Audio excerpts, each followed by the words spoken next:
नमस्कार। एक और नए वीडियो में आप सभी का बहुत बहुत स्वागत है। दोस्तों, आज की इस वीडियो में मैं आप लोग को एक बनते हुए घर के लिए जो छत के ढलाई से पहले तक का काम किया गया है, इसके बारे में बताना चाहता हूँ, आप लोग को दिखाना चाहता हूँ। हालांकि घर के अंदर भी चलेंगे, देखेंगे किस तरीके से कॉलम और बीम का काम करते हुए इस घर को बनाया जा रहा है और साथ में इस घर के लिए टोटल कितना रुपये तक का खर्चा आया है, इसके बारे में भी आप लोग को पूरा जानकारी देना चाहता हूं। तो अगर आप भी अपने बनने वाले घर के लिए प्लानिंग कर रहे हो तो आप इस बनते हुए घर को देखिए और आप अपने बनने वाले घर के लिए आपको किस तरीके से काम करवाना है और कितना रुपये तक का खर्च आ सकता है, उसके बारे में भी आपको एक अंदाज़ा मिल जाएगा। तो बिना लेट करते हुए चलिए वीडियो को शुरू करते हैं। दोस्तों, घर के अंदर भी चलेंगे, लेकिन जो चीज़ आप घर के बाहर से समझ सकते हो उसके बारे में हम लोग पहले जान लेते हैं। देख सकते हो कि यहाँ पे इस घर को 37 फीट बाई 40 फीट में बनाया जा रहा है और इस घर के लिए जो फर्श का लेवल है, यहाँ पे भी आप गौर करेंगे क्योंकि बहुत सारे लोग घर का लेवल क्या देना है इसके बारे में कन्फ्यूज़ रहते हैं। तो ग्राउंड के लेवल से यहाँ पे घर का जो फर्श का ऊँचाई है, यहाँ से ले करके जो ग्राउंड के लेवल है यहाँ तक 4 फीट के आसपास तक ऊंचाई यहाँ पे प्राप्त है वो कर लिया गया है, जो कि काफ़ी अच्छा हाइट माना जाता है। ये 9 इंची पे 12 इंची का इस घर के लिए प्लिंथ बीम का भी काम आप देख पा रहे हो, जो कि बिल्कुल सामने की तरफ, साइड की तरफ और घर के अंदर में भी जो पार्टीशन वाल है वहाँ पे भी इसी साइज़ का बीम का काम किया जा रहा है। इसमें लगा हुआ जो सरिया है उसको भी आप गौर कीजिए, क्योंकि कंस्ट्रक्शन कॉस्ट सिर्फ बता देने से नहीं हो जाता है, जो काम किया गया है और उसके अनुसार कितना खर्चा आया उसके बारे में आप समझते हो तो ज़्यादा आपको अच्छा तरीके से समझ में आता है, इसलिए काम के साथ बताता हूँ। तो टोटल यहाँ पे 6 सरिया का इस्तेमाल किया जा रहा है बीम में। 4 सरिया यहाँ पे 12 mm और 2 सरिया 10 mm का यूज़ किया गया है। यही अगर आप इस बीम का साइज़ को छोटा करते हो, सरिया कम लगाते हो तो आपका खर्चा है वो कम आता है। इसके साथ साथ इस घर के लिए जो कॉलम का काम किया गया है, इसको हम लोग अंदर चल के देखते हैं। टॉप व्यू भी दिखाऊंगा इस घर के लिए कि किस तरीके से घर का काम को किया गया है और टोटल अब तक छत के ढलाई तक कितना रुपये तक का खर्चा है वो आ चुका है। दोस्तों, अभी मैं आप लोग को इस घर का जो अंदर में काम किया जा रहा है इसके बारे में कुछ जानकारी देना चाहता हूं। फिर हम लोग इस घर के टॉप व्यू के बारे में भी जानेंगे, कॉलम और बीम के बारे में जानते हुए जानेंगे कि आखिर इस घर को बनाने में टोटल कितना रुपये तक खर्चा अब तक आ चुका है। हालांकि घर का फर्श बनाने में भी अच्छा खासा पैसा आपका खर्चा होता है। तो यहाँ पे आप देख पा रहे हो कि घर का फर्श बनाने का काम अभी बिल्कुल भी स्टार्ट नहीं किया गया है।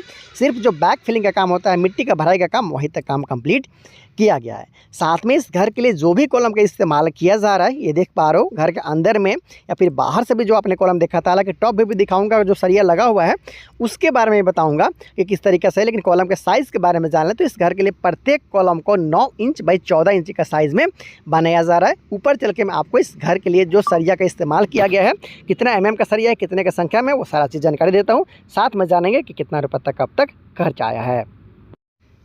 तो दोस्तों, अब चलते हैं घर के ऊपर और यहाँ से मैं आपको टॉप व्यू को दिखाता हूँ कि किस तरीके से घर का काम को किया जा रहा है। बिल्कुल क्लॉकवाइज इस घर के सामने की तरफ कॉर्नर पे बना हुआ ये सीढ़ी है और इसके जस्ट बगल में आप देखते हो तो यहाँ पे कॉमन टॉयलेट और बाथ का निर्माण है वो किया जा रहा है। पार्टीशन में देने का काम बाकी अंदर में, उसके साथ वहाँ पे घर के लिए पहला रूम, यहाँ पे इस घर के लिए दूसरा रूम है, आप देख पा रहे हो। इसके साथ साथ जस्ट उसके जो बगल वाला जो आप बड़ा साइज का एरिया देख पा रहे हो, वहाँ से लेकर बिल्कुल यहाँ तक, वहाँ पे ओपन किचन है और यहाँ तक इस घर के लिए डाइनिंग एरिया का काम है वो होने वाला है, इसलिए आप यहाँ पे देख पा रहे हो। तो कॉर्नर पे ओपन किचन, उसके साथ डाइनिंग एरिया, यहाँ पे एक और रूम आपको देखने को मिल जाता है। तो इस तरीके से 3 कमरा के साथ में अलग से ये हॉल है, आप देख सकते हो। उसके साथ साथ डाइनिंग एरिया है, किचन है, टॉयलेट बाथरूम के साथ सीढ़ी का काम किया जा रहा है। तो जैसे ही आप घर में एंटर करते हो, ये देख पा रहे हो यहाँ से मुख्य द्वार है, जैसे घर में एंटर करते हो आपको मिल जाता है एक बड़ा साइज़ का हॉल, लगभग बीचों बीच। वहाँ पे पहला रूम, यहाँ पे डाइनिंग एरिया और उसके साथ ओपन किचन, ये देख पा रहे हो। यहाँ पे इस घर के लिए दूसरा रूम, यहाँ पे तीसरा रूम, यहाँ पे कॉमन टॉयलेट और बाथरूम और जो मैं खड़ा हूँ यहाँ पे, ये इस घर के लिए सीढ़ी है। तो इजीली आप देख पा रहे हो कि किस तरीके से काम किया जा रहा है। देखिए, मैं सीढ़ी का लैंडिंग पे भी खड़ा हूँ, आप लोग को टॉप व्यू दिखा रहा हूँ, ये देख पा रहे हो। इस घर के लिए कितना रुपये का खर्चा आया है उसके बारे में जानने से पहले एक बात और जान लीजिए कि घर का जो बाहर का दीवार है, ये जो आउटर वाल है, वो सारा 10 इंच के साथ में रखा गया है और घर को और भी ज़्यादा मजबूत देने के लिए जो अंदर का दीवार है, जिसे हम लोग इनर वाल बोलते हैं, वो भी ज़्यादातर दीवार, ये सारा जो दीवार आप देख पा रहे हो वो 10 इंच के साथ में ही रखा गया है। इसलिए आप यहाँ से देख पा रहे हैं ये भी जो दीवार है वो 10 इंच का है। ज़्यादातर जो दीवार है अंदर का वो 10 इंच के साथ में यहाँ पे रखा गया है और बाहर का दीवार तो 10 इंच के साथ में है ही। इस तरीक़े से नीचे का फर्श वगैरह जो बनाने का काम है अभी बिल्कुल भी नहीं किया गया, सिर्फ फिलिंग का काम तक ही किया गया है। 9 इंच बाई 14 इंच का कॉलम में 4 सरिया 16 mm का और 2 सरिया 12 mm का यहाँ पे लगाया गया था।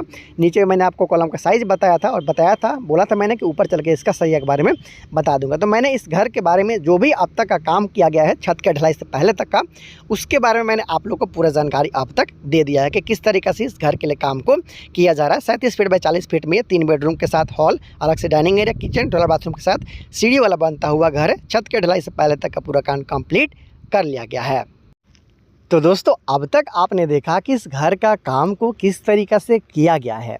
अब हम लोग जान लेते हैं कि आखिर इस घर के लिए जो अब तक का काम किया गया है, इतना काम करवाने में टोटल कितना रुपये तक का खर्चा है वो आ चुका है।